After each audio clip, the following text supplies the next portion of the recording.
Hi, இன்றைக்கி topic என்னென்னு பார்த்தீங்க அப்படின்னா மகாலட்சுமியை பற்றியான ஒரு சில விஷயங்களை பற்றி தான் ஷேர் பண்ண போகிறேன். எல்லார் வீடுகள்லையும் பார்த்தீங்க அப்படின்னா மகாலட்சுமி பூஜையை வெள்ளிக்கிழமை சுக்கரவரையில் பண்ணுறதை வழக்கமாக வச்சிட்ருக்கோம். அப்படிப்பட்ட மகாலட்சுமியை பற்றி தெரிஞ்சுக்கிறதுக்கு நிறைய விஷயங்கள் இருக்குது.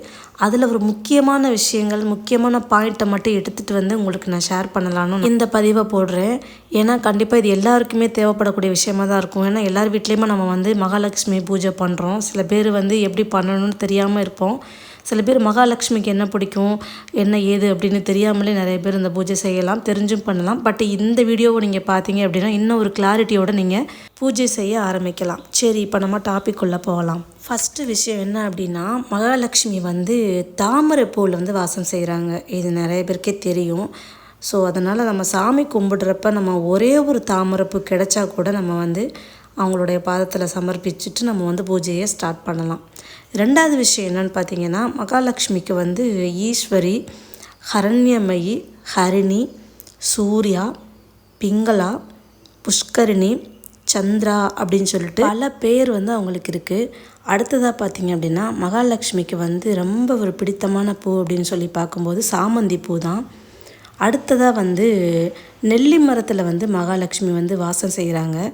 அதனால் துவாதசி அப்படிங்கிற திதி வரும்போது நெல்லிக்காயை நம்ம உணவில் சேர்த்து சாப்பிட்டோம் அப்படின்னா ஏகாதசி விரதம் இருந்த அந்த பலன் நமக்கு கிடைக்கும். இதை எல்லோரும் ட்ரை பண்ணி பாருங்கள். அடுத்ததாக ஆதி சங்கரருக்கு துவாதசி அந்த திதியப்போ தான் நெல்லிக்கனியை தானம் செஞ்சாங்க ஒரு பெண்மணி. அந்த பெண்மணிக்கு கனகதாரா ஸ்தோத்திரத்தை பாடி லக்ஷ்மியோட அருளால் பெரும் செல்வத்தை கிடைக்க செய்தார் யார், ஆதிசங்கரர். அடுத்ததாக பார்த்தீங்க அப்படின்னா மகாலட்சுமி வில்வ மரத்தில் வாசம் செய்கிறாங்க.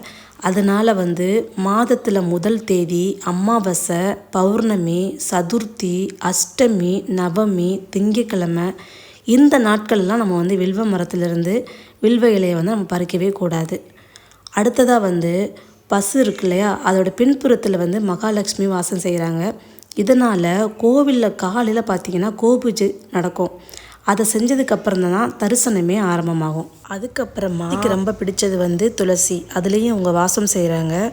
வீட்டில் துளசி மாடம் இருந்துச்சு அப்படின்னா தினமும் அதை சுற்றி வழிபட்டு வந்தோம் அப்படின்னாலே எல்லா செல்வங்களுமே நமக்கு கிடைக்கும். அதே மாதிரி வாழை, மாவிலை, எலும்பிச்சம்பழம் இதில் எல்லாத்துலேயுமே மகாலட்சுமி வாசம் செய்கிறாங்க. அதனால தான் இது எல்லாத்தையும் பார்த்திங்கன்னா சுபகாரியங்களுக்கு பயன்படுத்துகிறாங்க. அடுத்ததாக பார்த்தீங்க அப்படின்னா தலை முடியின் முன் வகுட்டில் மகாலட்சுமி வாசம் செய்கிறாங்க. தான் பெண்கள் முன் வகுடுக்கு நேராக குங்குமம் வைக்கிறத ஃபாலோ பண்ணிட்டு வராங்க. அடுத்ததாக பார்த்தீங்க அப்படின்னா தீபாவளி அப்போ மட்டும் காலையில் மகாலட்சுமி நல்லெண்ணெயில் வாசம் செய்வாங்க. அடுத்து யானையோட முகத்திலும் குதிரையோட முகத்திலும் லக்ஷ்மி வாசம் செய்கிறாங்க. அடுத்து பார்த்தீங்க அப்படின்னா லக்ஷ்மிக்கு ஆந்தை ஒரு வாகனமாகவே இருக்குது. அதை பார்த்தீங்க அப்படின்னா மேற்கு வங்க சைடு அவங்க திருவிழா அப்போவோ இல்லை லக்ஷ்மி பூஜை பண்ணும்போதோ இவங்க அந்த ஆந்தையை தான் வாகனமாக வச்சு வழிபட்டு வராங்க. அதுக்கு அடுத்ததாக பார்த்தீங்க அப்படின்னா மகாலட்சுமியோட பரிபூர்ண அருளை பெறணும் அப்படின்னா சுக்கிரவார பூஜை. அதான் நான் சொன்னது தான், வெள்ளிக்கிழமை சுக்கிர கோரையில் நம்ம அந்த அதிதேவதை விளங்கக்கூடிய மகாலட்சுமியை அந்த வெள்ளிக்கிழமை காலையில் சூரியன் உதயமாகிறதுக்கு முன்னாடி 2 மணி நேரத்துக்கு முன்னாடி நம்ம பூஜை செஞ்சோம் அப்படின்னா, அதாவது 6 to 7, அதே போல் மதியம் 1 to 2, அதே போல் இரவு பார்த்திங்கன்னா 8 to 9, இது எல்லாமே சுக்கிர கோரை. அந்த டைமில் நம்ம பூஜை பண்ணோம் அப்படின்னா கண்டிப்பாக மகாலட்சுமியோட அருளை நம்ம பரிபூரணமாக நம்ம பெறலாம். அடுத்து பார்த்திங்க அப்படின்னா லக்ஷ்மிக்கு ஏற்ற நாள் அப்படின்னு சொல்லி பார்க்கும்போது வியாழக்கிழமை சாயந்தரம், அதாவது மாலை வேளையில் குபேர காலம் அப்படின்னு சொல்லுவாங்க. அந்த டைமில் நம்ம கும்பிட்டுக்கலாம். அப்படி இல்லைன்னா பௌர்ணமியில் வரக்கூடிய வியாழன் ரொம்ப மிக சிறப்பான ஒரு நாள். அதுக்கப்புறம் பார்த்திங்க அப்படின்னா வளர்பிறையில் வரக்கூடிய பஞ்சமி. அதுக்கப்புறம் பார்த்திங்க அப்படின்னா வெள்ளிக்கிழமை வரக்கூடிய அஷ்டமியும் மிகச்சிறப்பான நாளாக சொல்லப்படுது. அடுத்ததாக லக்ஷ்மியோட பெருமையை சொல்லக்கூடிய பாடல்கள் அப்படின்னு சொல்லி எடுத்துக்கிட்டோம் அப்படின்னா ஸ்ரீ சுக்தம், கனகதாரா ஸ்தோத்திரம், மகாலட்சுமி அஷ்டகம், அஷ்டோத்திர சதநாமாவளி, இது எல்லாமே பார்த்திங்க அப்படின்னா மகாலட்சுமியோட பெருமையை விளக்கக்கூடியதாக இருக்கும். நீங்கள் பூஜை பண்ணுறப்ப இதில் ஏதாவது ஒரு பாடலை நம்ம போட்டு பூஜை பண்ணிக்கலாம்.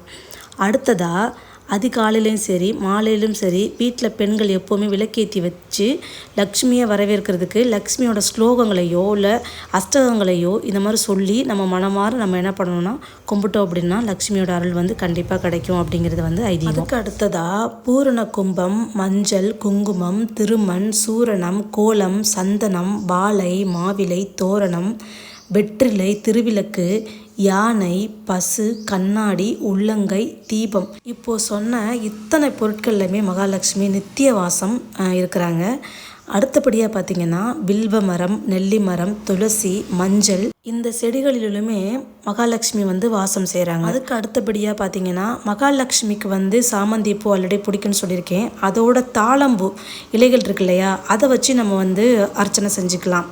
அடுத்தபடியாக பார்த்திங்கன்னா வில்வ மரத்தை வந்து வலம் வந்தோம் அப்படின்னா மகாலட்சுமியை வலம் வருவதற்கு சமமாக வந்து சொல்கிறாங்க. யார் வீடுகளில் வந்து நெல்லிக்கனி இருக்குதோ அந்த வீட்டில் பார்த்திங்கன்னா மகாலட்சுமி நிரந்தரமாக குடியிருக்கிறா. அதுக்கு அடுத்தபடியாக பார்த்திங்கன்னா சீலக்கிரந்தம் அப்படிங்கிற ஒரு நூலில் வந்து, அதாவது அது ஒரு புத்த நூல், அதில் வந்து மகாலட்சுமியோட வழிபாட்டினை வந்து விளக்கமாக சொல்லப்பட்டிருக்கு. அதுக்கு அடுத்தபடியாக குஜராத்தில் வந்து லக்ஷ்மி பூஜையை வந்து ஒரு விசேஷ நிகழ்ச்சியாகவே வச்சு கொண்டாடுறாங்க. அவர்கள் வழிபடும் தெய்வமாக வந்து லக்ஷ்மியை தான் வச்சு வழிபடுறாங்க, கையில் வீணை வச்சுருக்க மாதிரி. ராஜஸ்தானில் பார்த்திங்கன்னா லக்ஷ்மியை அன்னபூரணியாக வச்சு வழிபடுறாங்க.